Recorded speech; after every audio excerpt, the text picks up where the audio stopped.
muli na naman nagbabalik ang Kuya Marlen. Belated happy birthday nga pala para sa akin. At pupuntahan natin ang Pulo Pagbilao na ating pagsuswimingan. At siguradong overnight na naman ito mga pare. Ang lugar na pupuntahan natin ay nasa pagitan ng Genes at Pugadlawin Resort sa may Pagbilao, Quezon. At sobrang napaganda ng tanawin sa lugar na to. At ayun, dito ko na inumpisa sa pagluluto ng toko at baboy na ito. Ayan na, pinakuluan na natin. Talagang grabe, sarap niyan. Amoy pa lang, mapapa-algerize ka na talagang tunay. At ayun, nanghiram na nga ako ng mini stove kay paring Onins. Shout out sa iyo, paring Onins Ramos. At ayun, ginamit ko na naman ang service ko na si Cute. Ipapakita ko na sa inyo pagsasetup ng paglalagay namin ng gamit sa service na si Cute. At ayun, dumating na ang paring Benjo. Siguradong biyahe na kami nito. At andito pa ang paring Marvin. Ay ano pa ang hinihintay? Ride safe na. Nang hindi abutin ang dilim sa daan. At ayun, nag-umpisa na maglakbay ang tropang walang kailangan kung hindi kasiyahan lamang.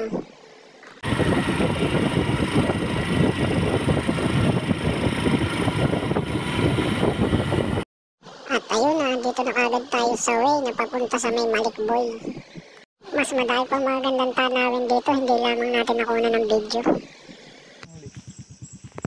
Di ba yung may tinigilan ko parking? Doon yung kinukwento ko sa iyo may na. At totoo nga ang hula, inabot na kami ng dilim. At kami ay mga gutom na, kaya inuumpisahan ko ng magluto. At kung mapapansin nyo, kalat-kalat pa ang mga gamit dito. At nalimutan ko muna mag-set up ng ilaw sa kagutuman.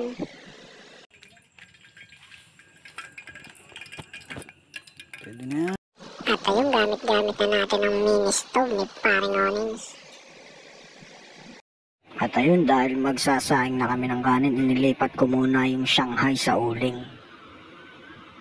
Para hindi masyadong masunog o magtutong ang ating lulutuin kanin. Sa mini stove na natin lulutuin ang ating kanin.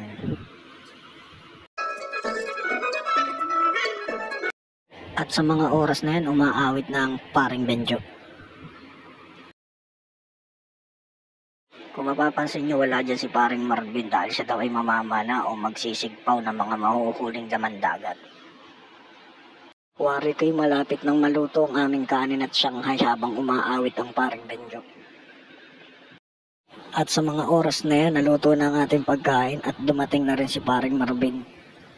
At nakahuli rin naman siya ng alimango, hipon at iba't iba pa. At ngayong kakain na kami, salamat Panginoon sa lahat-lahat at sa paggabay. At ito na nga mga nahuli ng paring Marvin, marami-rami rin.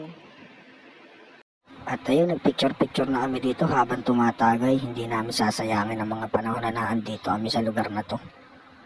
At yan na, mga simpleng pagkain natin ngayong gabi. Alright, tagay-tagay na.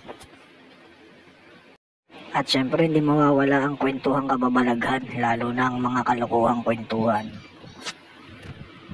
Isang tagay naman dyan para sa masayang jamming. At ayun, good morning na kaagad sa inyong lahat dyan. Habang yung dalawa kong kasama ay napakasarap pa ng tulog.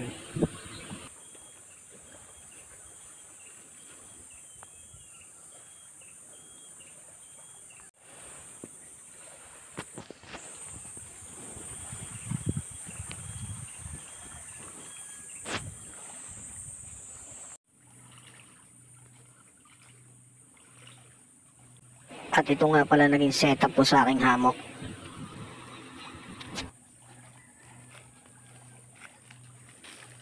At makikita nyo, bagsak pa rin hanggang ngayon ang paring Marvin at paring Benjo.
At ayun, uwian na.